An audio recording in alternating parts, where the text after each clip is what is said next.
ஒரு விஷயத்தை நாம் தெளிவாக விளங்கிக் கொள்ள வேண்டும். பெரும்பாலும் இன்றைக்கி நாம் நினைக்கிறது என்பதாக சொன்னால், நாம் இந்த உலகத்தை விட்டு சென்றதற்கு பிறகு எல்லாமே நம்மளை பற்றி தான் யோசிச்சுட்டு இருப்பாங்க, நம்மளை பற்றி யோசிச்சு அழுது புலம்பிட்டு இருப்பாங்க அப்படின்னு நாம் நினச்சிட்டு இருக்கிறோம். அல்லாஹ் பாதுகாக்க வேண்டும்.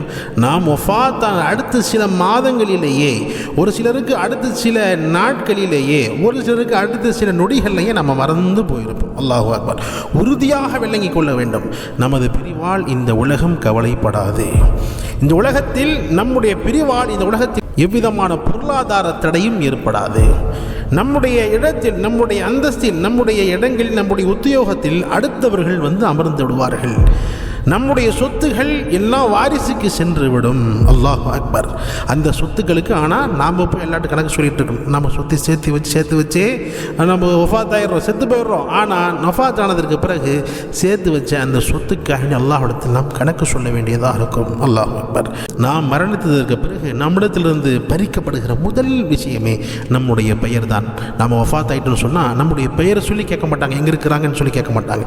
ஜனாசா எங்கே வைக்கப்பட்டிருக்கிறது, ஜனாசா எங்கே, ஜனாசா தொழுகை எங்கே, ஜனாசா எப்போ எடுக்கிறீங்க, ஜனாசாவுடைய அடக்கம் எப்போ, நேரம் என்ன என்பதை அதான் மக்கள் கேட்பார்கள்.